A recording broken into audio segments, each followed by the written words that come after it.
बड़ी बहस में आपका स्वागत है। मैं हूं आपके साथ हैदर जैदी। आज बड़ी बहस की शुरुआत करते हैं। आपको बताते हैं देश में कोरोना की रफ्तार बेकाबू होती जा रही है और देश भर में यह आंकड़ा 1 लाख के पार पहुंच चुका है। कोरोना की बढ़ती रफ्तार से लोगों में खौफ भी बढ़ता जा रहा है। दूसरी लहर की तबाही लोगों की जहन से अभी तक नहीं निकली थी कि तीसरी लहर की दस्तक ने लोगों को सोचने पर मजबूर कर दिया है। कोरोना के साथ ओमिक्रॉन के बढ़ते केस ने पूरे देश को हिलाकर रख दिया है।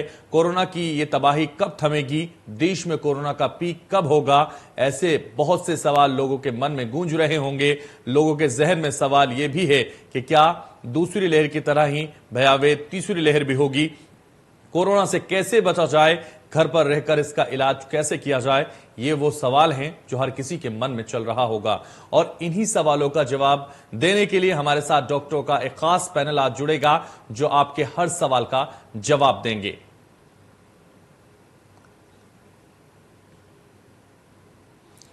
तो ओमिक्रॉन के लक्षण क्या है वो आपको बताते हैं। जरूरत से ज्यादा थकान, ग्राफिक्स के जरिए हम आपको समझा रहे हैं। मांसपेशियों में हल्का दर्द,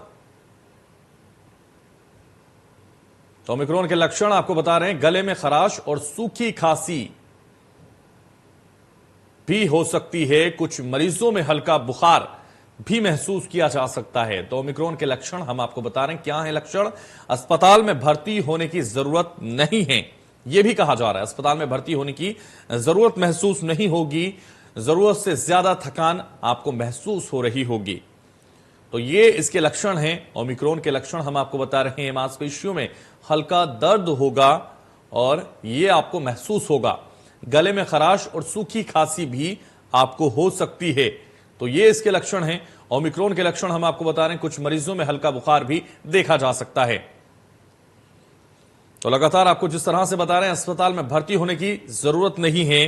गुरुवार को जारी किए गए बीते 24 घंटे के आंकड़े बताते हैं कि यूपी में गुरुवार को 3121 नए मामले सामने आए हैं। और उस वजह से ओमिक्रॉन से कैसे बचें आपको बताते हैं। पब्लिक प्लेस पर जाने से बचें, वैक्सीन की दोनों डोज लें। और आपको बता दें, ओमिक्रॉन से बचने का जो सीधा उपाय है, पब्लिक प्लेस पर मास्क लगाकर ही रहें। बिना मास्क लगाए कहीं ना जाएं। भीड़ में, एकत्रित भीड़ में कहीं ना जाएं। सैनिटाइजर का इस्तेमाल बार बार करें। हाथों को बार बार धोते रहें और इसका खास ख्याल रखें। साफ सफाई का खास ख्याल रखें, तभी आप इससे बच सकते हैं। ओमिक्रॉन से बचने के तरीके हम आपको बता रहे हैं। हाथों को समय समय पर धोते रहें, बार बार हाथों को धोते रहें। तो चेहरे को बेवजह छूने से बचते रहें, उससे बचना आपके लिए जरूरी है। और हाथों को बार बार धोना भी उतना ही जरूरी है। भीड़ भाड़ वाली जगहों पर ग्लव्स लगाकर ही जाएं। तो कोरोना गाइडलाइंस का पालन करें और हाथों को बार बार धोते रहें। सैनिटाइजर का इस्तेमाल करें। मास्क लगाकर ही घर से बाहर निकलें। कोरोना का लक्षण दिखते ही आइसोलेट हों। अगर ऐसा कोई लक्षण आपके अंदर पाया जाता है जिससे आपको महसूस हो सकता है, तो जल्दी से जल्दी डॉक्टर से संपर्क भी करें और इस लक्षण के दिखाई देते ही अपने आप को आइसोलेट कर लें। वैक्सीन की दोनों डोज लें, यह जरूरी है। पब्लिक प्लेस पर मास्क लगाकर ही रहें, बिना मास्क लगाए ना रहें। सैनिटाइजर का इस्तेमाल बार बार करते रहें। हाथों को बार बार धोते रहें। ये बार बार हम आपसे अपील भी कर रहे हैं इंडिया न्यूज की तरफ से कि साफ सफाई का खास ख्याल रखें, हाथों को धोते रहें और मास्क लगाकर ही बाहर निकलें। हाथों को समय समय पर धोते रहें। सैनिटाइजर का इस्तेमाल करते रहें। लगातार जरूरत से ज्यादा अगर थकान महसूस हो रही है तो समझ लीजिए कि ओमिक्रॉन हो सकता है। चेहरे को बेवजह छूने से बचते रहें। भीड़ भाड़ वाली जगहों पर ग्लव्स लगाकर ही आप बाहर जाएं। ओमिक्रॉन से ऐसे ही बच सकते हैं आप।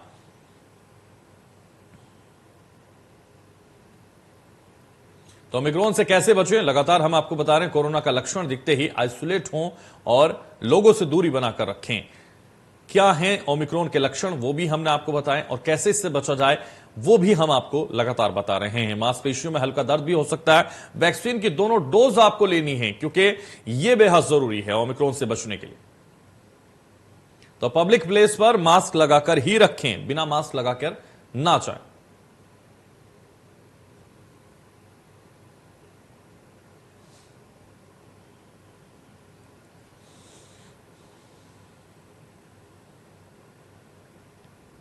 तो हाथों को समय समय पर धोना बेहद जरूरी है। लगातार आपको बता रहे हैं जिस तरह से हाथों को धोना जरूरी बताया जा रहा है, वो सबसे महत्वपूर्ण है। गले में खराश और सूखी खांसी भी आपको हो सकती है, ये भी लक्षण हो सकते हैं। भीड़ भाड़ वाली जगह पर ग्लव्स लगाए बगैर ना जाएं, मास्क लगाए बिना ना जाएं।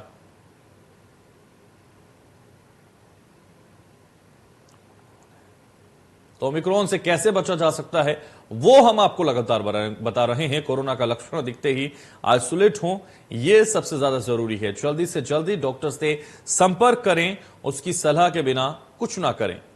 तो वैक्सीन की दोनों डोज लें और साफ सफाई का खास ख्याल रखें। तो हमारे साथ खास मेहमान जुड़ गए हैं। सबसे पहले परिचय करा देते हैं हमारे खास मेहमानों का। सोनी केवलर मणि जी हमारे साथ जुड़ गए हैं, आपका स्वागत है बड़ी बहस में बहुत। और हमारे साथ एक और हमारी खास मेहमान जुड़ गए हैं, डॉक्टर ज्योति कांबले, सीएमएस है सीएचसी की, दोनों हमारे साथ जुड़ गई हैं। दोनों का बहुत स्वागत इंडिया न्यूज पर। और बड़ी बहस में आज हम इसी पर चर्चा करेंगे कि जिस तरह से कोरोना का ग्राफ है वो बढ़ता जा रहा है। गुरुवार को जो बुलेटिन जारी हुआ है हेल्थ का, उसमें 3121 पेशेंट आए हैं, संक्रमित आए हैं। डॉक्टर सोनी जी, मैं आपके पास आना चाहूंगा, मनोवैज्ञानिक हैं आप। जिस तरीके से लगातार जो लोग हैं कोरोना की तरफ वो बढ़ रहे हैं और तीसरी लहर विशेषज्ञों का कहना है कि आ चुकी है, ऐसे में कैसे इससे बचा जा सकता है? क्या ऐसा हम करें जिससे हमें राहत मिल सके? जी, जितने भी हमको प्रिकॉशंस लेने हैं, जो हमें करना है, वो आपके इंडिया न्यूज के माध्यम से आप बार बार बता ही रहे हैं। उसके अलावा जो आप बता चुके हैं, मैं कुछ चीजें ऐड करना चाहूंगी इसमें। सबसे बड़ी बात तो यह है कि हमें अभी आपने जो बताया उसमें फिजिकल हेल्थ का ध्यान रखने की आपकी सारी बातें हमसे शेयर की हैं। मैं आपसे रिक्वेस्ट करना चाहूंगी आपके माध्यम से कि हमें इस वक्त अपनी मेंटल हेल्थ का बहुत ज्यादा ख्याल रखना है। सबसे ज्यादा प्रॉब्लम ये होती है कि जब हम डर जाते हैं, जब हम अपना एक तरीके से डर की गिरफ्त में आ जाते हैं, तो इम्यून सिस्टम ऑटोमेटिकली लो हो जाता है। ये स्ट्रेस में भी होता है, जब हमारे अंदर बहुत ज्यादा स्ट्रेस हो जाता है तो इम्यून सिस्टम लो हो जाता है। तो सबसे ज्यादा हमें ये देखना है कि हमें करना, हमारे पास आंसर्स है। ये हमारी अगर तीसरी लहर आ रही है या आ चुकी है तो ये तीसरी लहर है। हमें अब पता लग चुका है कि कोरोना क्या है, कोरोना से कैसे बचा जा सकता है। हम 2 बार इससे बाहर निकल चुके हैं। तो सबसे पहली बात तो यह है कि डरना नहीं है। हमें इस बार जो इन्फॉर्मेशन हमारे पास है, सरकार, न्यूज चैनल, मीडिया हमें जो इन्फॉर्मेशन दे रही है, उस इन्फॉर्मेशन को फॉलो करना है। अभी भी आप देख रहे होंगे, रास्ते पे भी हम बाहर निकलते हैं तो लोग मास्क का उपयोग नहीं कर रहे हैं, जबकि सबके अगर डर है, देखिए अगर डर है तो वो बिहेवियर में कम से कम डर के माध्यम से लोग मास्क पहन रहे हैं, लेकिन ऐसा भी नहीं हो रहा है। हमें करना यह है, हमें डरना नहीं है। हमें जो गाइडलाइन प्रोवाइड की जा रही है उसके हिसाब से हमें बिहेव करना है। हमें इस वक्त भी अपने हैप्पीनेस कोशेंट को नीचे नहीं होने देना है। इस वक्त भी खुश रखना है, अपने आप को बिजी रखना है। जिस तरीके से हम अपने अभी फिलहाल कोई लॉकडाउन नहीं लगा है, अभी फिलहाल कोई वीकेंड लॉकडाउन भी नहीं लगा है। तो इस वक्त जिस तरह से हम जो काम कर सकते हैं वो हमें अपने जो रोजमर्रा के कार्य है उन्हें करते रहना है। हाँ, सरकार की भी बार बार अपील है कि बाहर ना जाए, जितना हो सके घर से काम करने की कोशिश करें। उन सब बातों को फॉलो करते हुए हमें अपनी मेंटल हेल्थ को ध्यान में रखते हुए इस बार इस तीसरी लहर को दूसरी और पहली लहर जैसा होने नहीं देना है। सबसे बड़ी बात जो हमने पहली दूसरी लहर से सीखी है वो यही है, मेंटल हेल्थ बहुत जरूरी है। आपका मानसिक स्वास्थ्य उतना ही जरूरी है जितना कि आपका फिजिकल स्वास्थ्य। 90% बीमारियां तो आपको तभी हो जाती है जब आप डर की गिरफ्त में आ जाते हैं। डरिए मत, करिए। जो कहा जा रहा है, जो आपको गाइडलाइंस दी जा रही है, उन्हें फॉलो करिए। यही मेरी आपसे विनती है और यही मेरी सलाह है आपके माध्यम से। बिल्कुल। तो डॉक्टर AK सिंह भी वरिष्ठ हमारे साथ पल्मोनोलॉजिस्ट जुड़ गए हैं, आपका भी बहुत स्वागत है इंडिया न्यूज पर। डॉक्टर ज्योति, मैं आपके पास आना चाहूंगा। डॉक्टर ज्योति, जिस तरह से लगातार हम देख रहे हैं जो मरीजों की संख्या है वो 24 घंटे में 3000 के पार भी पहुंच रही है और ये कल का आंकड़ा है जो 3000 के पार पहुंच चुका है। अब ऐसे में जो मरीजों की संख्या है लगातार वो बढ़ती जा रही है। अब ऐसे में हम लोगों को ऐसा क्या करें जिससे मरीजों की संख्या कम हो, या जो संक्रमित हो रहे हैं वो किस तरह से जल्द रिकवर हो, उसके लिए क्या किया जाए? डॉक्टर ज्योति, मेरी आवाज आप तक पहुंच पा रही है? डॉक्टर AK सिंह भी हमारे साथ हैं। डॉक्टर AK सिंह, मैं आपके पास आऊंगा। शायद तकनीकी दिक्कत की वजह से डॉक्टर ज्योति तक हम नहीं पहुंच पा रहे हैं। डॉक्टर AK सिंह, यही सवाल मेरा आपसे है, जिस तरह से लगातार जो मरीजों का आंकड़ा है वो बढ़ता जा रहा है और इसको लेकर काफी चिंता भी व्यक्त की जा रही है। हालांकि लगातार जो नियम है वो अपनाने की बात सामने आ रही है, लेकिन फिर भी लोग कहीं ना कहीं ये कह रहे हैं कि हम सभी नियम अपना रहे हैं, उसके बाद भी हम संक्रमित हो रहे हैं। तो ऐसे में क्या लग रहा है आपको, कैसे बचा जा सकता है? देखिए, अब हम उस स्टेज पे आ गए हैं जब ये वायरस जो है कोविड हम लोगों के बीच से जाना नहीं है। अब जैसे इन्फ्लुएंजा वायरस है वैसे ही अब Covid virus over a period of time हो जाएगा कि ये अब हमारी जिंदगी में साथ रहेगा। आने वाले 10, 15, 20 हो सकता है कितने साल हम नहीं कह सकते, लेकिन अब ये इस क्योंकि जितने भी रेस्पिरेटरी इन्फेक्शंस होते हैं वो म्यूटेट होते हैं तो उनसे दोबारा इन्फेक्शन होता है।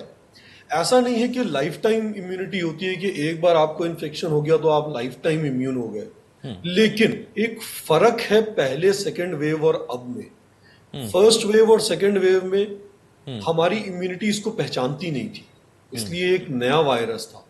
ये मसला ये नहीं था कि कोविड खतरनाक है, मसला ये था कि ये वायरस नया था, हमारी इम्यूनिटी पहचानेगी नहीं।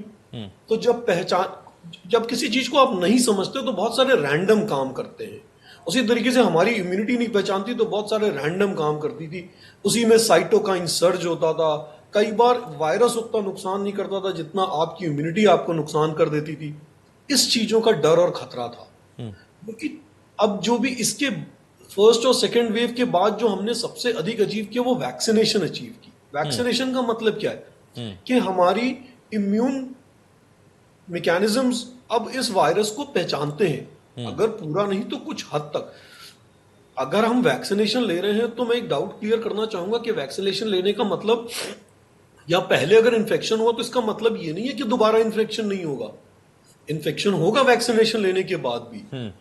एक बार आपको इन्फेक्शन पहले हो चुका तो भी इन्फेक्शन होगा, लेकिन ये जो इन्फेक्शन होगा अब ये उतना सीवियर नहीं होगा क्योंकि आपका इम्यून सिस्टम पहचानता है उसको।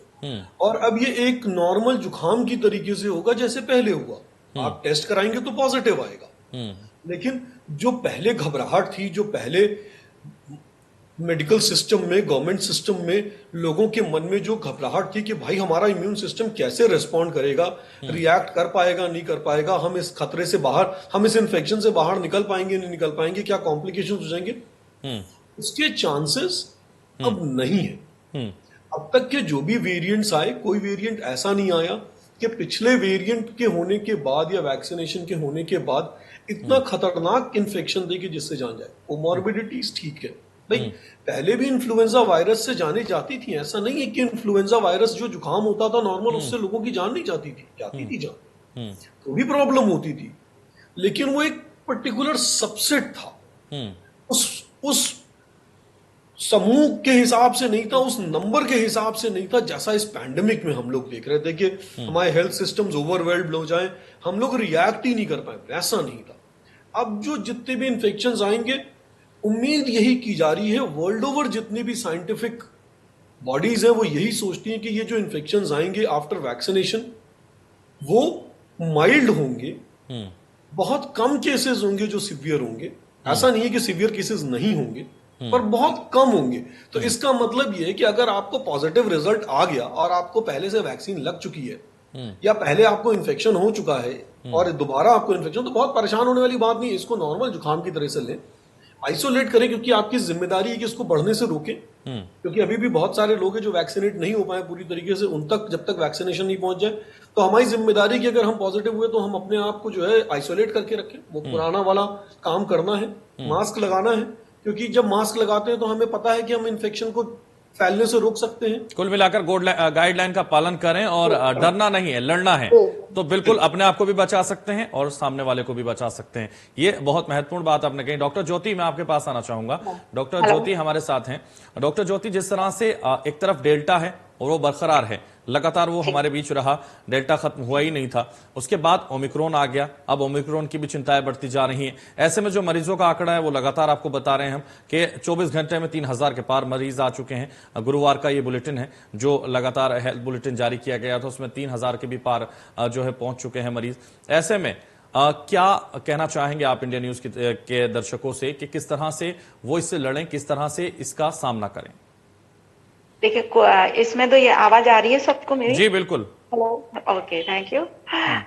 लड़ने की जरूरत है, लेकिन इतनी भी नहीं। अब कोविड वैक्सीनेशन प्रॉपर हम लोग का चल रहा है। दूसरी चीजें जो पहले कंडीशंस थी, जैसा कि डॉक्टर साहब ने बताया, अब एंजाइटी जो है लोगों की कम हो रही है। अवेयरनेस बढ़ा ले, एंजाइटी वैक्सीनेशन होने के बजाय होने से अब उनमें एंजाइटी नहीं होगी, इसलिए वो किसी भी इम्यूनिटी सिस्टम ऑलरेडी जितना इम्यूनिटी सिस्टम प्रोग्रेस है और ज्यादा इम्यून सिस्टम स्ट्रेंथ हो जाएगा, तो मॉर्टेलिटी ऑलरेडी कम रहेगी। और इन्फेक्शन भी माइल्ड है, तो जो मेनली आपके प्रोटोकॉल है हम उसको ही फॉलो करें और उसी से हम 100% प्रिवेंट हो सकते हैं। बिल्कुल। तो जिस है तो आपका हैंड वॉशिंग हो गया, सैनिटाइजेशन हो गया, और वही 2 गज की दूरी हो गई, और जितना भी डिस्टेंस मेंटेन कर सके, तो इन सब चीज। दूसरी चीजें, जिस एरिया में हमारे कोविड मतलब पेंडेमिक है, ओमिक्रॉन पेशेंट निकल रहे हैं, उसको हम थोड़ा सा बॉन्ड करना स्टार्ट कर दे ताकि फैलने से रोक सके। जिस तरह से डॉक्टर एके सिंह ने भी बताया कि अब कोरोना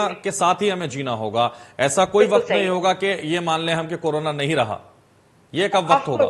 बिल्कुल, क्योंकि अगर वैक्सीनेशन भी हो रहा है तो एक टाइम पीरियड तक ही उसका इफेक्ट रहेगा। मान लीजिए 9 मंथ तक मैक्सिमम, वो 1 बूस्टर लग गया तो 1 ईयर तक, लेकिन उसके बाद तो हमें जैसे टीटी होता है 6 मंथ पे हमें देना होता है, उसी तरह ये भी एक तरह से हो गया कि कोविड वैक्सीनेशन हमारी लाइफ से ऐड हो गया और इसके एक टाइम के बाद हमें लेना पड़ेगा।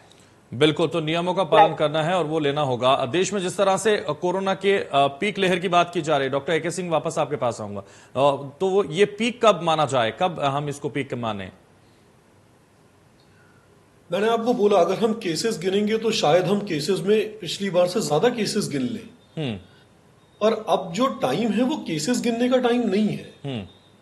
अब जो सबसे इंपॉर्टेंट, क्योंकि अब जब हम ये मानने को तैयार हैं कि भाई अब ये हमारी जिंदगी का हिस्सा बन गया है जी, और ये वायरस अब जाएगा नहीं। अब 2019 में हम इसको रोक सकते थे, जैसे SARS-CoV-1 रोका गया, जो पहला आउटब्रेक हुआ था 2002 में, कि आपने एक रीजन में उसको रोक दिया। जब ये वर्ल्ड ओवर फैल गया तो फिर तो अब ये कहीं नहीं जाएगा, अब ये वायरस हमारे साथ रहेगा, सर्कुलेशन में रहेगा। कभी सर्कुलेशन बढ़ेगा, कभी सर्कुलेशन घटेगा। सर्कुलेशन अभी क्यों बढ़ा? क्योंकि ठंड के मौसम में फ्लू वायरसेस ज्यादा एक्टिव होते हैं, इसलिए सर्कुलेशन बढ़ा। दूसरी बात एक और कि भाई एक नया वेरिएंट आया जो ज्यादा इन्फेक्शियस था, तो वायरसेस में म्यूटेशन होता क्यों है? जो सर्वाइवल ऑफ द फिटेस्ट, अगर ये थियरी इंसानों पे लगती है तो सारे ऑर्गेनिजम्स पे लगती है। वायरस अपने आप को बचाने के लिए वो सारे तौर तरीके अपनाएगा कि वो बचा रहे। तो अगर हम वैक्सीनेट कर रहे हैं तो वो इन्फेक्शियसनेस बढ़ाएगा अपनी, जिससे कि वो तेजी से फैले। ये देखा गया है अमूमन कि जब भी इन्फेक्शियसनेस बढ़ती है म्यूटेशन से, तो उसकी जो विरुलेंस होती है वो कम होती है। इसका मतलब यह है कि probably this is the start कि जब कोविड की नंबर ऑफ जो सीरियस नंबर ऑफ केसेस है उसमें कमी आएगी, इसकी हम उम्मीद करते हैं। तो अब जो ज्यादा इंपॉर्टेंट पैरामीटर देखने वाला है वो ये है कि हम सीरियस मरीजों की गिनती करें, ना कि हम मरीजों की गिनती करें। क्योंकि अगर किसी को माइल्ड सिम्टम हो रहा है और वो पॉजिटिव आया और वो फिर नेगेटिव हो गया 3 दिन में, 4 दिन में, 5 दिन में, तो क्या ये वाकई चिंता का विषय है? नहीं है, ये चिंता का विषय नहीं है। चिंता का विषय क्या है कि अगर मुझे इन्फेक्शन हुआ और मैं सीरियस हो गया जी, इतने लोग जिनको इन्फेक्शन हो रहा है वो सीरियस हो रहे हैं, ये चिंता का विषय है। क्योंकि अब अगर हम अपने आप को, अपनी इकोनॉमी को होल्ड डाउन करके रखेंगे नंबर ऑफ केसेस पे, तो वो एक गलत स्टेप होगा, क्योंकि नंबर ऑफ केसेस तो बढ़ने ही बढ़ने हैं। जब भी जुकाम का मौसम आएगा, क्या वाकई हम कोविड से पहले जब जुकाम होता था तो इन्फ्लुएंजा टेस्ट कराते थे? नहीं कराते थे जी। तो उसी तरीके से जब सारे लोग वैक्सीनेट हो जाएंगे तो नहीं कराने की जरूरत है। हाँ, अगर कोई सीरियस हो रहा है तो वो देखना जरूरी है। तो अभी चूंकि ये नया इन्फेक्शन है, हमें इसके बिहेवियर के बारे में 100% नहीं पता है। ये सारे के सारे जो है वो हाइपोथेसिस हैं बेस्ड ऑन साइंटिफिक रीजंस। ऐसा नहीं है कि ये कयासे हैं या ये सिर्फ अनुमान है, ये साइंटिफिक रीजंस के बाद की ये हाइपोथेसिस है। तो हमें मॉनिटर करते रहना कि भाई इतने नंबर आए, कितने सिक हुए। अगर मान लीजिए कि जितने भी केसेस आ रहे हैं उसमें 0.1% सिक हो रहे हैं या 0.01% सिक हो रहे हैं, तो फिर क्या फर्क पड़ता है ना? फिर तो रोकने की जरूरत नहीं है भाई। इन्फेक्शन रोकने के लिए जो भी प्रयास करने हैं, कोविड अप्रोप्रिएट बिहेवियर वो करने हैं, लेकिन उसके आगे की चीजों के में उतना परेशानी होना है। तो अब इस वक्त भयभीत नहीं होना है। हाँ, अगर सावधानी हटी तो फिर दुर्घटना घटी। बिल्कुल, वो चीज अपनी संभाल के रखनी है। कोविड अप्रोप्रिएट बिहेवियर अपनाए, सेल्फ रेस्ट्रेन जैसा सेकेंड वेव में हुआ था लोग करें, जबरदस्ती करवाने की जरूरत सरकार को ना पड़े, और घबराएं बिल्कुल नहीं। अब नंबर ऑफ केसेस नहीं इंपॉर्टेंट है, अब number of serious cases important. ठीक है, सोनी जी भी हमारे साथ हैं, मनोवैज्ञानिक हैं, उनसे हम पूछते हैं जिस तरीके से लगातार कोरोना से का जो कहर है वो बरकरार है, ऐसे में ऐसा क्या मन से करें जिससे मनोबल हमारा बढ़े, जिससे हम लड़ सकें, या मानसिक तौर पर हम कैसे तैयार हों? सबसे बड़ी बात तो ये है, जैसे डॉक्टर ए.के. सिंह ने अभी बहुत सारी चीजें क्लियर की हैं और हमें बहुत पॉजिटिव इन्फॉर्मेशन भी दी है। सबसे बड़ी बात यह है कि इस वक्त इस तरह की इन्फॉर्मेशन को भी लोगों तक पहुंचना बहुत जरूरी है, क्योंकि अभी भी लोगों के बीच में डर है। विश्वास मानिए, जब तक हमारी पीढ़ी, हम लोग जिंदा हैं, वो जो 2019 और 2020 का नजारा है वो हमारी आंखों के सामने, 21 का नजारा है, कभी हमारी आंखों के सामने से जा नहीं सकता। तो डर हमेशा इसी वजह से बना हुआ है, क्योंकि डर हमें इस बात का है कि कहीं वो फिर से ना हो जाए। तो सबसे पहली बात यह है कि जिस तरीके से बहुत पॉजिटिव नोट पे सिंह साहब ने अभी हम लोगों को बताया कोविड-19 के बारे में, इस तरह का डेल्टा और ओमिक्रॉन के जो चेंजेस आ रहे हैं उसके रीजंस के बारे में, ये इंफॉर्मेशन, ये बातें आम लोगों तक पहुंचना बहुत जरूरी है, क्योंकि अभी तक वो डर की ही इंफॉर्मेशन है सबके पास, अभी तक ये इंफॉर्मेशन नहीं है। नंबर 1 हम ये कर सकते हैं।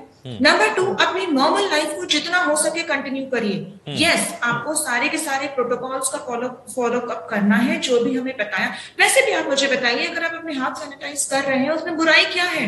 आप अपनी सफाई रख रहे हैं, कोविड और नो कोविड, इसमें ऐसा कोई रूल नहीं है जो हम वैसे भी फॉलो नहीं कर सकते। सफाई बढ़ी है ना, इसके बाद मास्क पहन रहे हैं तो कम से कम हम अपना इन्फेक्शन, कोई भी हो, कोविड हो या कोई भी हो, दूसरों को नहीं दे रहे हैं। तो जो हमारे प्रोटोकॉल्स हैं, जो गवर्नमेंट गाइडलाइंस है, उसको तो फॉलो करना ही है। उसके साथ जितना हो सके अपनी नॉर्मल लाइफ में रहिए, जैसे आप चलते हैं, जो आप करते हैं वो करिए। हाँ, एक प्रिकॉशन जरूर है, क्योंकि इस वक्त आंकड़े ये बता रहे हैं कि ये बहुत तेजी से फैल रहा है, तो जितना हो सके वही डेली लाइफ अपने घर के अंदर व्यतीत करने की कोशिश करिए। कम से कम जहां तक हो सके निकलना अवॉइड करिए। हाँ, ऑफिस वगैरह जब तक खुले हैं वहां तो जाना पड़ेगा। चौथी बात, अपनी हॉबीज पे ध्यान दीजिए। जो चीजें आपको करना अच्छा लगता है उनकी तरफ ध्यान दे जाइए, वो काम करिए। हर वक्त डर के बारे में सोचना, हर वक्त कोविड के बारे में सोचना, हर वक्त ओमिक्रॉन के डेटा को देखना, ये हार्मफुल है। यही आपकी मेंटल हेल्थ को बर्बाद करता है, यही आपका स्ट्रेस इंक्रीज करता है। प्रिकॉशन लीजिए, लेकिन उससे डरिए मत। मैं बार बार यही बोल रही हूँ, डरने का वक्त नहीं है। डरने का वक्त तो तब भी नहीं था जब हम लोग कुछ नहीं जानते थे ओमिक्रॉन एंड डेल्टा के बारे में, हमें कुछ नहीं पता था। डर के तो तब भी कुछ नहीं हो रहा था। अब तो फिर भी इतनी पॉजिटिव इंफॉर्मेशन हमारे पास है। डरने के बजाय अपनी हॉबीज में इंडल्ज करिए, जो आपको अच्छा लगता है वो करिए। इसके साथ आप इस समय को भी गुजारिए, क्योंकि ये अब होना ही होना है। जैसे अभी होगा, मैं अभी फिर कह रही हूँ, जब बरसात आएगी तो फिर होगा, क्योंकि इस तरह की बीमारियां, इस तरह की प्रॉब्लम्स, मौसम, टेम्परेचर, उन सबके हिसाब से आती जाती रहती हैं। बस ये है कि हमारा इम्यून सिस्टम, जैसे सर ने कहा, उसको पहचान लेगा तो दिक्कतें उतनी नहीं होंगी। बिल्कुल बिल्कुल, बहुत सही बात आपने कही है। डरना नहीं है, ये लगातार हम कह रहे हैं, और सभी लोग पैनल में इस टाइम यही बात कह रहे हैं कि डरना नहीं है, लड़ना है। डॉक्टर ज्योति, मैं आपके पास आना चाहूंगा और आपसे ये जानना चाहूंगा कि सरकार की तरफ से क्या आपके पास सुझाव, क्या इस तरह के गाइडलाइंस आई हैं जो लोगों को फॉलो करने के लिए कहा जा रहा है? रेगुलर जो गाइडलाइंस थी, जैसे सैनिटाइजर, मास्क, ये सब तो था, लेकिन इसके अलावा क्या आदेश या क्या निर्देश दिए गए आप? हाँ जी, इसके अलावा जैसे कि हमारा जो भी एरिया है उसमें एक हमारी आशा बहु आंगनबाड़ी एक निगरानी समिति जो बनाई गई है प्रोटोकॉल के तहत, तो उसमें हमको सर्विलेंस करना है। जिस भी एरिया में हमें फीवर, कोल्ड, कफ या फिर किसी भी कंप्लेंट के मिल रहे हैं तो उनका हमको स्क्रीनिंग आउट करना है और टेस्टिंग कराना है। उस हिसाब से हम लोग टेस्टिंग कराएंगे, प्लस उसके साथ हम मेडिसिन डिस्ट्रीब्यूट कर रहे हैं। अगर जो भी कोविड पॉजिटिव पेशेंट आ रहा है तो उसको हम लोग उस एरिया में जाकर के जितने भी है उनका सर्विलेंस करके, टेस्टिंग करके उनको मेडिसिन डिस्ट्रीब्यूट कर रहे हैं, जिससे कि बीमारी फैले। डॉक्टर ज्योति, क्या मेडिसिन गाइडलाइन की तरफ से आप दे रहे हैं? क्या ऐसी मेडिसिन है जो सिम्टम्स पाए जाए तो लोगों को दे रहे हैं? हाँ, मेडिसिन जो है सिम्टोमेटिक ट्रीटमेंट ही है, जो जैसे कि सर्दी की है तो हम उसे फीवर आ रहा है तो पैरासिटामोल देंगे, और कफ है, कोल्ड है तो उसी के अकॉर्डिंग मल्टीविटामिन देंगे, और एंटीबायोटिक में एजिथ्रोमाइसिन है, सिफिक्सिम है, एमॉक्सिक्लेव है, और इसको अकॉर्डिंग टू एज ग्रुप देते हैं। बच्चों के लिए ड्रॉप्स है, बड़े के लिए हमारी टैबलेट है, इस तरह से। ओमिक्रॉन इतनी तेजी से फैल रहा है कि उसकी जो गति है बहुत ज्यादा है, और देख रहे होंगे आप लगातार जो मरीज हैं वो बढ़ते जा रहे हैं और इतनी तेजी के साथ बढ़ रहे हैं। ऐसे में जो डॉक्टर ज्योति, जो लगातार सिम्टम्स हैं कई लोगों में नहीं पाए जाते लेकिन वो फिर भी पॉजिटिव हैं, और उनको क्या दवाई दे रहे हैं? नहीं, अगर पॉजिटिव आ रहे हैं तो उनको हम मल्टीविटामिन देते हैं फिर। ठीक है। और अगर फीवर कंप्लेन करेंगे तभी फीवर के देंगे। टेम्परेचर ले रहे हैं, अगर फीवर नहीं आ रहा तो हम उनको फीवर की टैबलेट नहीं देंगे। फीवर नहीं है तो फीवर की टेबलेट नहीं देंगे, लेकिन लगातार डॉक्टर एके सिंह कुछ कहना चाह रहे हैं। जी डॉक्टर एके सिंह, आपके पास यहाँ पे एक बहुत इंपॉर्टेंट चीज मैं आपके माध्यम से लोगों तक पहुंचाना चाहता हूँ, वो ये कि सेकेंड वेव, फर्स्ट वेव और थर्ड अब जो सिचुएशन आ रही है उसमें फर्क है। कृपया एजिथ्रोमाइसिन या कोई भी एंटीबायोटिक का सेवन अपने मन से ना करें।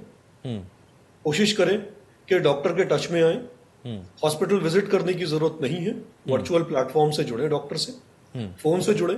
सरकारी संस्थाएं बहुत मजबूत हैं। जब सेकेंड वेव में एक एक व्यक्ति तक दवाई पहुंची, जब इतनी मुश्किल थी, तो अभी अगर आप कोशिश करेंगे तो आपकी डॉक्टर से, सरकारी डॉक्टर या प्राइवेट डॉक्टर, दोनों से ही बात हो जाएगी। बात करें, एंटीबायोटिक खुद ना लें। अब ये कोविड सेकेंड वेव के बाद जो सबसे बड़ी प्रॉब्लम इंडिया देखेगी वो एंटीबायोटिक रेजिस्टेंस देखेगी। कि अब किसी के गले में थोड़ा सा दर्द होता है, एजिथ्रोमाइसिन खा लेता है। एजिथ्रोमाइसिन बहुत अच्छी दवाई नहीं है। ऐसा नहीं है कि एजिथ्रोमाइसिन एंटीबायोटिक रेजिस्टेंस को प्रमोट नहीं करती या ऑगमेंटिन रेजिस्टेंस को प्रमोट नहीं करती।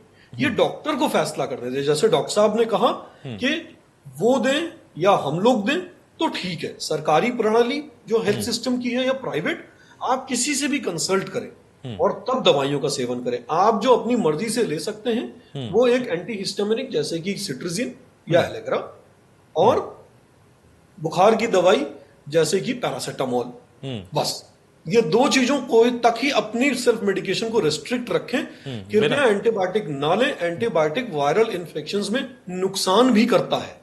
ऐसा नहीं है कि सिर्फ फायदा करता है या कोई फर्क नहीं पड़ता, नुकसान भी करता है। तो यहाँ परामर्श के बिना यहाँ ना लें कुछ भी, ऐसा बिल्कुल बिल्कुल आप कह रहे हैं। ठीक है सोनी जी, मैं आपके पास वापस आना चाहूंगा। सोनी जी, जिस तरह से कई बार क्या होता है कि कोविड टेस्ट कराते हैं लोग और उसके बाद उनका नेगेटिव भी आ जाता है, लेकिन उनके गले में खराश होती है या उनको हल्का सा फीवर हो जाता है, तो उनको ये चिंता सताने लगती है कि मुझे कोरोना हो गया, मुझे ओमिक्रॉन हो गया। अब वो इस चिंता के साथ जीते हैं और लगातार भले ही वो निगेटिव आता रहे, लेकिन उनकी जो इच्छा शक्ति है वो कहीं ना कहीं कमजोर होने लगती है और इसकी वजह से भी वो कई बार शिकार हो जाते हैं। उनको क्या कहेंगे आप?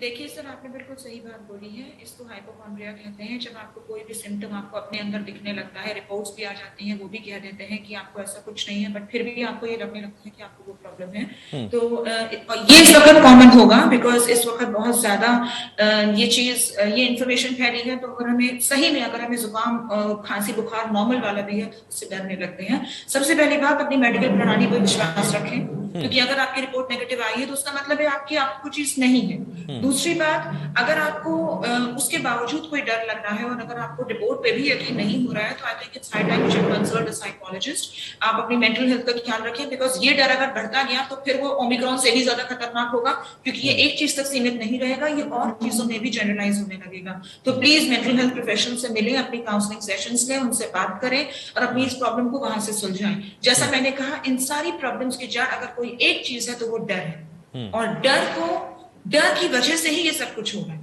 तो अगेन इस वक्त हमें जरूरत है कि हमको पता है कि डॉक्टर एके सिंह है, हमें पता है कि ज्योति मैम है, लेकिन हमें नहीं पता कि साइकोलॉजिस्ट हमारे बगल में कौन है। तो इस वक्त मेंटल हेल्थ की एक तरीके से जो टैबू है उसको हटा के हमारा एक घरेलू मेंटल हेल्थ प्रोफेशनल भी होना चाहिए जो इन चीजों में हमारी आपकी मदद कर सके।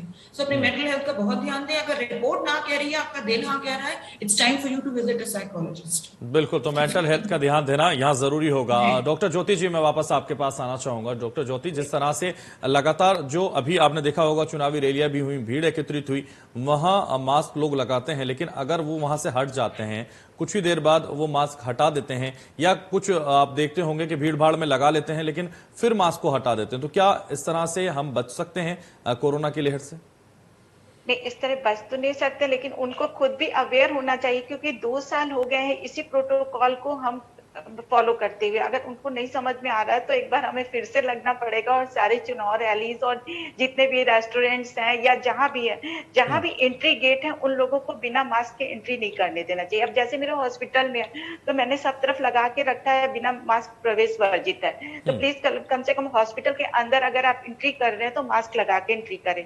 अगर हम उन्हें छोटी छोटी जगह पे चीजें सिखाते जाएंगे तो ऑटोमेटिक वो नॉर्मल अपनी डेली हैबिट में लेते आएंगे। बिल्कुल, वो हैबिट हैबिचुअल हो जाएंगे और धीरे धीरे सिखाना होगा।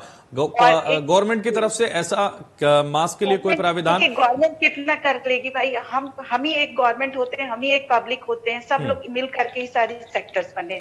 तो जब इतने दिनों से समझाया जा रहा है तो हम लोग को सबको समझना पड़ेगा, क्योंकि हम एक ही कंट्री में रह रहे हैं। बिल्कुल। और दूसरी चीज जैसे कि पेशेंट है, जो सीरियस पेशेंट, मान लो कोई कोविड पॉजिटिव नहीं आ रहा है लेकिन उसे लग रहा है मे बी, तो हमें उसे प्लेसबो देना पड़ेगा। और थोड़ा सा जैसे कि साइकोलॉजिस्ट जो मैम थी उन्होंने बताया, तो ठीक है प्लेसबो देंगे, उन्हें समझाएंगे, 1-2 दिन बाद काउंसलिंग करेंगे तो ऑटोमेटिक पेशेंट अपने आप ठीक। इसके अलावा डॉक्टर ज्योति, हॉस्पिटल्स में क्या तैयारी की जा रही है गवर्नमेंट की तरफ से या आपकी तरफ से? लगातार केसेस बढ़ रहे हैं, ऐसे में कोविड केयर सेंटर वगैरह बनाए गए होंगे, क्या स्थिति नजर आ रही है आपको? क्या किस तरह की तैयारियां हैं आपकी? जी, मैं सीएससी मोहनलालगंज में तो हमारे नए उसमें ऑक्सीजन प्लांट लग गया है। तो एक पूरी बिल्डिंग जो है आपके छोटे बच्चों जो पीडियाट्रिक्स वार्ड की तरह डेवलप कर की गई है, 30 to 50 बेड के अराउंड, कि कोई भी दिक्कत होगी तो हम फुल्ली ऑक्सीजनेटेड है वो बेड हमारे। ठीक है, और इसके अलावा और भी तैयारियां की गई होंगी, और कोई तैयारी और भी कोरोना से लड़ने के लिए? इसके अलावा क्या क्या किया गया है? सैनिटाइजेशन वगैरह है और मास्क वगैरह यही सब कर रखे हैं, जो प्रॉपर पहले उसमें थी वही है। और नया उसमें तो हम लोगों ने ऑक्सीजन प्लांट लग गया है, तो ये है कि कभी ऑक्सीजन की जरूरत पड़ी तो ऐसा नहीं लगेगा कि सीएससी मोहनलालगंज में पेशेंट का ट्रीटमेंट नहीं हो। ठीक है डॉक्टर ए.के. सिंह, मैं आपके पास आना चाहूंगा और आपसे समझना चाहूंगा, जिस तरह से आपने कहा दोनों डोज लेना यहाँ जरूरी है। दोनों डोज हम अगर वैक्सीन की ले लेते हैं तो इससे लड़ने में काफी हद तक हम उसको पहचान जाते हैं जो वायरस है, और कहीं ना कहीं हमारी जो इच्छा शक्ति है या फिर हमारी पूरी बॉडी को जो है वो पूरी तरह से स्ट्रांग महसूस करती है। और कई बार ये भी होता है कि मन भी सोनी जी हमारे साथ हैं, वो भी सुन रही होंगी। सोनी जी, कई बार ये भी होता है कि अगर हम मन से ये मान लें कि ये वैक्सीन हमें बचा सकती है, तो कई बार ऐसा हो जाता है कि कोई भी जो वायरस है वो हमें छू नहीं पाता। ये सबसे ज्यादा इंपॉर्टेंट है, क्योंकि अगर हम ना लें और ये मन में रहे कि हमने वैक्सीन नहीं ली और इसी की वजह से हम इससे ग्रसित हुए हैं या इससे पीड़ित हुए हैं, तो ये भी कहीं ना कहीं इच्छा शक्ति को हमारे कमजोर करता है। Doctor A K. सिंह, डोज के बारे में मैं बात कर रहा था आपसे। दोनों डोज अगर हम ले लें तो कितना हद तक हम ये महसूस करें कि हम ठीक रह सकते हैं, हम बेहतर रह सकते हैं? देखिए, मैंने आपको पहले भी बताया कि एक डोज भी कारगर है। पहले भी इस प्लेटफॉर्म पे आपके चैनल पे बात हो चुकी है इस बारे में जी। दोनों डोज इफेक्टिवली लग गई और वो टाइम ड्यूरेशन बीत गया तो वो बेस्ट है, क्योंकि जितने भी स्टडीज ट्रायल होते हैं वो फुल वैक्सीनेशन के बाद होते हैं कि भाई इतना लगने के बाद। जिनको एक सिंगल डोज लगी है ना वो भी इफेक्टिव है। 2 डोजेस बहुत अच्छे। अब बूस्टर डोज के बारे में भी बात हो रही है कि हम लोग बूस्टर डोज दें जी, जिससे कि इम्यूनिटी में डाउनफॉल नहीं आए। लेकिन ये जो वेव आ रही है इससे हमें बहुत सारी चीजें और भी पता चलेंगी कि क्या री इन्फेक्शन वाकई उतने खतरनाक हैं, क्या हमें वाकई उतना जोर देना है इन सब चीजों पे कि नहीं देना है। ए.के. सिंह, ये जो वेरिएंट है ओमिक्रॉन, ये कौन सा वेरिएंट है? और अभी ये भी कहा जा रहा है इसके बाद भी ना जाने कितने वेरिएंट अभी और आ सकते हैं। वायरस तो हमारे साथ रहेगा, अब वायरस साथ रहेगा और वायरस की सिर्फ एक मुश्किल है, उसे हमारे शरीर में घुसना है। उसे हमारे शरीर में घुसना है, उस इन्फेक्ट करने के प्रोसेस के लिए वो अपने आप को म्यूटेट करता रहेगा, वो अपने आप को चेंज करता रहेगा, वो अपने आप को जो है ज्यादा इन्फेक्शियस बनाता रहेगा। ये चीज चलती रहेगी और भी बहुत सारे वेरिएंट्स आएंगे, बहुत सारे वेरिएंट्स आएंगे हम, और वो वेरिएंट्स ऑफ इंटरेस्ट ही होंगे, वेरिएंट्स ऑफ लाइक कंसर्न नहीं होंगे, ऐसा लगता है। ठीक है ना, अनटिल एंड अनलेस कोई इतना बड़ा म्यूटेशन आ जाए वायरस में कि हमारी हेल्थ सिस्टम उसको पहचान ही नहीं पाए और फिर वो एक नया वायरस हो जाए, जिसकी प्रोबेबिलिटी कम है। लेकिन हम चाहते यही है कि ये कम, इसकी रेट ऑफ ट्रांसमिशन कम से कम। ये सारा मसला जो है, जैसे आप इस बारे में बात कर रहे हैं, सरकार केसेस रिपोर्ट कर रही है, WHO रोज वार्निंग्स इशू कर रही है, सारे हेल्थ सिस्टम को तैयार किया जा रहा है। वो इसीलिए तैयार किया जा रहा है कि अगर कोई ऐसा वेरिएंट आता है और तो फिर हम भौचक्के ना रह जाए, जैसे पहली बार इन्फेक्शन आया था तो सारा हेल्थ सिस्टम पूरे वर्ल्ड का चरमरा गया था फर्स्ट वेव। जी जी, हम तैयार ही नहीं थे उस तरीके से, वो ना हो। लेकिन जो सबसे इंपॉर्टेंट चीज है वो ये कि अगर हम रेट ऑफ ट्रांसमिशन को कम कर दें। रेट ऑफ ट्रांसमिशन कैसे कम होगा? Covid appropriate behaviour, proper vaccination और अच्छी सेहत। बिल्कुल, अच्छी सेहत में वो सारी चीजें जो डॉक्टर साहब लोगों ने कही और जो हमारे वेद कहते हैं, अच्छा खाना, व्यायाम, अच्छा सोना, 3 सबसे इंपॉर्टेंट चीजें। ये 3 चीजें ही मिलकर हमें इन चीजों से रोकेंगी। वैक्सीनेशन जरूर करवाना है, ठीक है, वैक्सीनेशन जरूर कराना, ये इंडिया न्यूज में कहता है। और ये करना, और वैक्सीनेशन की अगर, जैसा जो आपका सवाल था कि वैक्सीनेशन की अगर दोनों डोज लगी हुई हैं, कोई भी वेरिएंट आए, प्रोटेक्टिवनेस टू सम एक्सटेंट मिलेगी ही मिलेगी। ठीक है, इन्फेक्शन से प्रोटेक्शन नहीं मिलेगा, सीरियस इलनेस से मिलेगा protection. It will not protect you from getting infected. Infected आप डॉक्टर ए.के. सिंह, आप फैलाएंगे बीमारी तब भी। Doctor A K. सिंह, एक और सवाल मैं यहाँ ऐड कर देता हूं। लगातार जो देखा जाता है वो दिसंबर के महीने में ही इसकी शुरुआत होती है और मार्च अप्रैल तक खत्म हो जाता है, और इसका मौसम से क्या हम मान लें कि मौसम से इसका कोई संबंध है? जब पहली बार आया था तो हमें लगा था कि मौसम से कोई लेना देना नहीं है, ये तो किसी भी मौसम में चल रहा है, लेकिन मौसम से लेना देना है। मौसम से लेना देना, कोई भी रेस्पिरेटरी वायरस ठंड के मौसम में तेजी से स्प्रेड करता है। जहां पे सीजनल चेंज अक्सर होते रहते हैं वहां पे वायरसेस ज्यादा स्प्रेड करते हैं। इंडियन सब कॉन्टिनेंट, जिस सब कॉन्टिनेंट में भारतवर्ष आता है, वहां पे मौसम में बदलाव अक्सर आते रहते हैं। ठंडी से गर्मी, गर्मी से बरसात, तो मौसम में बदलाव आते रहते हैं। इसलिए हमारे देश में viral infections through out spread करते हैं, लेकिन सबसे ज्यादा स्प्रेड जो करते हैं वो ठंड के मौसम में करते हैं। इसलिए अगर आप देखें, आपने एकदम सही ऑब्जर्वेशन रखा अपना कि पहला, दूसरा और अब ये जो तीसरी की तैयारी हो रही है, ये सारे के सारे ठंड के मौसम में शुरू हुए, मौसम से ही शुरू हुए, इसलिए मेरा सवाल जो है ठंड खत्म होने तक पीक की, क्योंकि उस टाइम पे भी सीजन चेंज हो रहा होता है। बिल्कुल, तो ये इसका मौसम से सीधा संबंध आपने बताया। एक बार सोनी जी, मैं वापस आपके पास आना चाहूंगा और आपसे ये समझने की कोशिश करेंगे कि जिस तरह से लगातार ये कहा जा रहा है, कोई भी बीमारी हो, इच्छा शक्ति का उसमें बहुत बड़ा अहम भूमिका रहती है, और ये भूमिका इसलिए भी रहती है क्योंकि अगर हमने मन से मान लिया कि हम हार गए तो कहीं ना कहीं हम हार जाते हैं। अब ऐसा क्या संदेश आप देना चाहेंगी जो संक्रमित भी हैं, जो संक्रमित नहीं भी हैं, जो इससे जूझ भी रहे हैं, जो इससे लड़ भी रहे हैं, जो इसका सामना भी कर रहे हैं, उनको क्या ऐसा संदेश देंगी जो वो उसे मन में उतार लें और उसे पूरी तरह से फॉलो करें और इच्छा शक्ति उनकी बढ़ जाए? देखिए, जिस तरह से हम स्वयं से बात करते हैं, अगर आप अपने आप को ये स्टेटमेंट बार बार देते रहेंगे कि मैं बीमार हूं, ये सबसे बड़ी प्रॉब्लम है। हमें अपने आप को ये कहना है, मैं ठीक हो रहा हूं, मैं ठीक हो रही हूँ, मैं इस बीमारी से बाहर आ रही हूँ, मैं इस बीमारी से ठीक हो रही हूँ। जब आप अपने आप से बात करने के तरीके में बदलाव लाते हैं तो आपकी बॉडी आपकी बात हर वक्त सुन रही है। जब आप अपने आप से ये कहेंगे मैं बीमार हो गया हूँ, मुझे ओमिक्रॉन हो गया है, या मुझे डेल्टा हो गया है, या मुझे कोविड पता नहीं क्या क्या हुआ था, तो ऑब्वियसली आपकी बॉडी का इम्यून सिस्टम वीक होता जाएगा। अगर आप अपने आप को बार बार ये मैसेज दे रहे हैं, अब मैं ठीक हो रहा हूँ, मेरी इम्यून सिस्टम स्ट्रॉन्ग है, मैं इससे बाहर निकल आऊंगी, मैं इससे ठीक हो जाऊंगा, मैं ठीक हो रहा हूँ, मैं वेलबींग की तरफ जा रही हूँ, मेरे साथ बेहतर हो रहा है, तो ऑटोमेटिकली आपकी बॉडी आपकी वही बात सुनेगी। आप माने चाहे ना माने, आपके दिमाग में 24 घंटे एक मेंटल टेप चलता रहता है, इसको आप कभी बंद नहीं कर सकते, ये बंद हो भी नहीं सकता। हम कहते हैं हम अपने आप से बात कर रहे हैं, अभी भी जब आप हमसे सवाल भी पूछते हैं ना, तो वो मेंटल टेप चल रहा होता है कि हमें जवाब क्या देना। उसी तरीके से जब हम अपने साथ होते हैं, स्पेशली हम आइसोलेशन में हैं, हम किसी और से तो बात वैसे भी नहीं कर सकते सिवाय टेलीफोन के, तो हम अपने आप से सबसे ज्यादा बात कर रहे हैं। तो आप ये बोलिए, मैं आइसोलेशन से बाहर जाने वाली हूँ, मैं इस तकलीफ से ठीक होने वाली हूँ, मैं वापस अपनी दुनिया में जाने वाली हूँ, तो उतनी ही आपकी बॉडी आपका साथ देती है। अपने आप से बात करने के तरीके को पॉजिटिव करिए। बिल्कुल सोनी जी, एक और सवाल मैं यहाँ ऐड कर देता हूँ। जिस तरह से लगातार व्यायाम को कहा जा रहा है कि वो करना फायदेमंद होगा कि नहीं होगा, ये आप बताइए। दूसरा, एक्सरसाइज हम अगर करें इस दौरान तो कैसा हमें महसूस होगा? माहौल का कितना असर पड़ेगा संक्रमित होने के दौरान?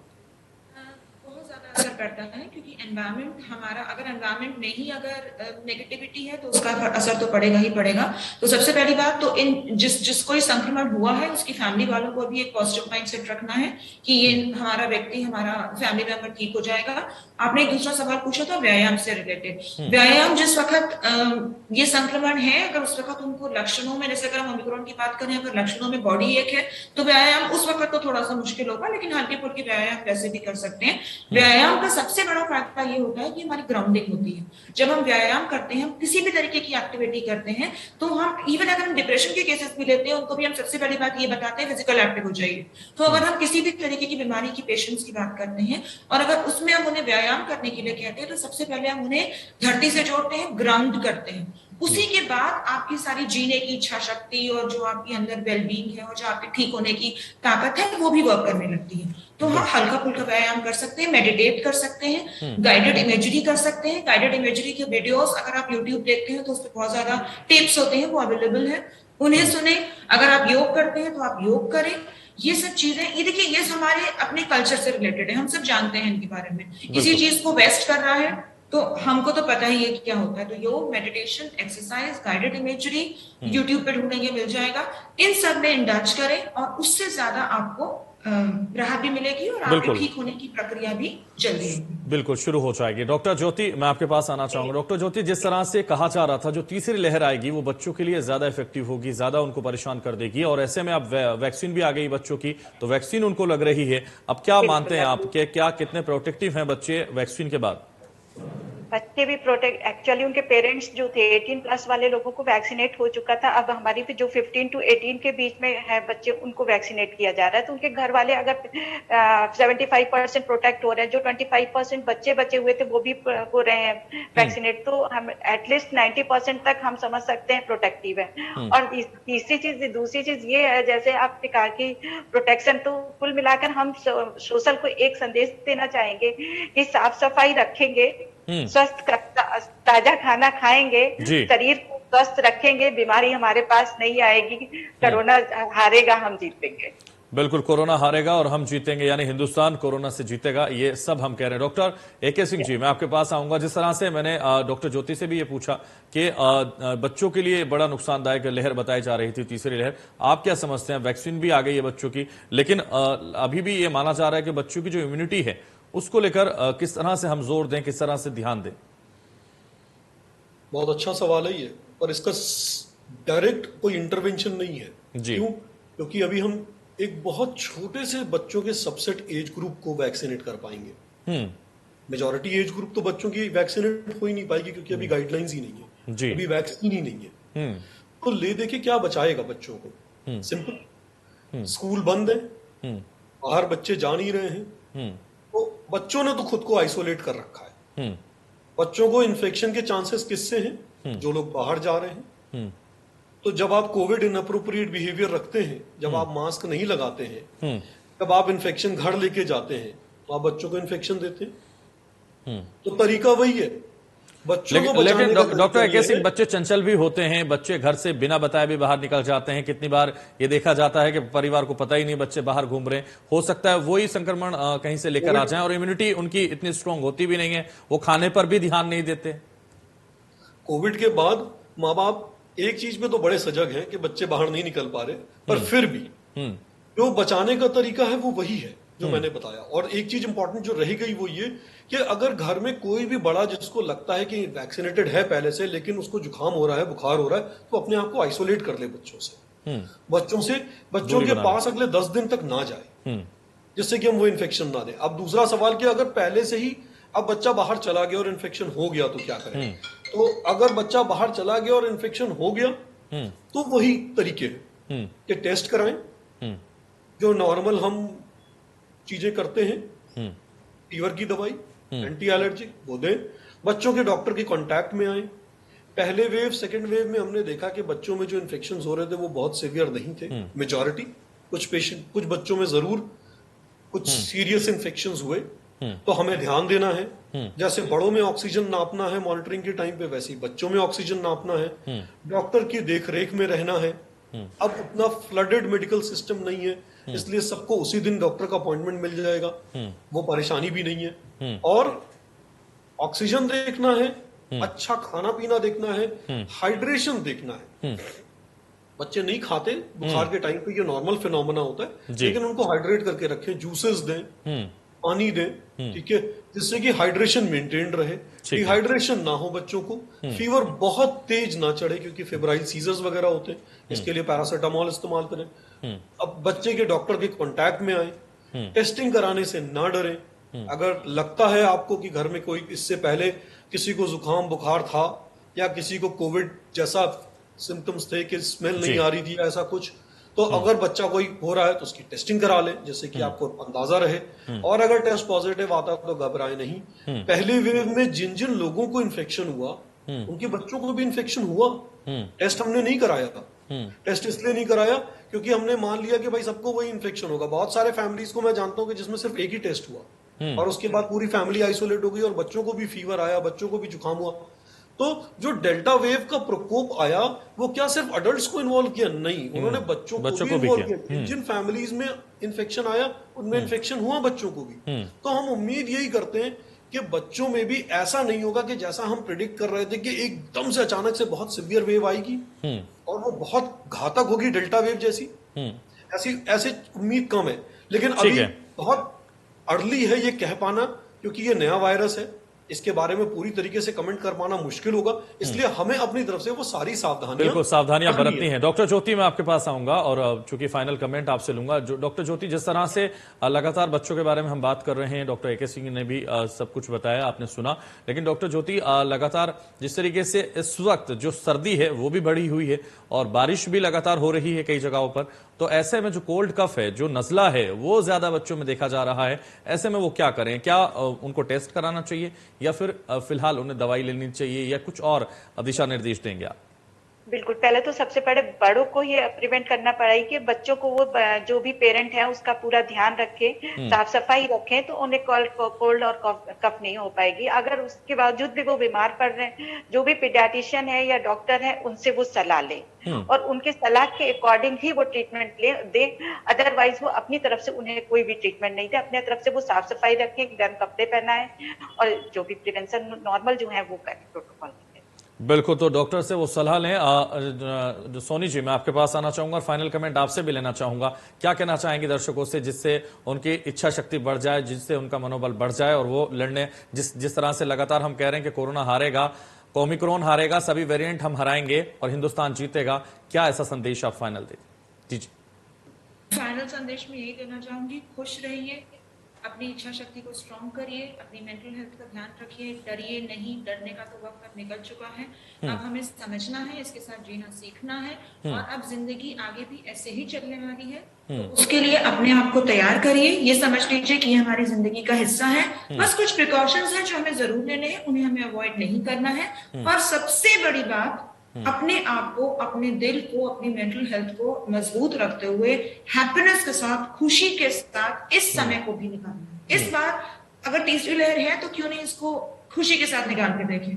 रो के, धो के, डर के 2 लहरें देख ली, तो आखिरी कमेंट पे तो यही कहूंगी कि इस लहर में खुश रह के देख लेते हैं। बिल्कुल, खुशी का खास ख्याल रखें। बेहद महत्वपूर्ण बात आपने कही, क्योंकि अगर खुश रहेंगे तो हर चीज से लड़ जाएंगे और अगर कहीं ना कहीं दुखी हुए तो फिर हार जाएंगे। ये सबसे महत्वपूर्ण रहेगा और सभी ने, हमारे दर्शकों ने सुना होगा और वो पूरी आपकी बातों को फॉलो करेंगे, ये हम मानते हैं। डॉक्टर AK सिंह, आपका बहुत शुक्रिया। सोनी जी, आपका भी बहुत शुक्रिया। डॉक्टर ज्योति जी, आपका भी चर्चा में जुड़ने के लिए, बड़ी बहस में जुड़ने के लिए बहुत शुक्रिया। तो आज बड़ी बहस में बस इतना ही। दीजिए मुझे इजाजत और आप देखते रहिए इंडिया न्यूज। मेरी मम्मी कहती थी कि मेरे बेटे का फोटो अखबार में छपेगा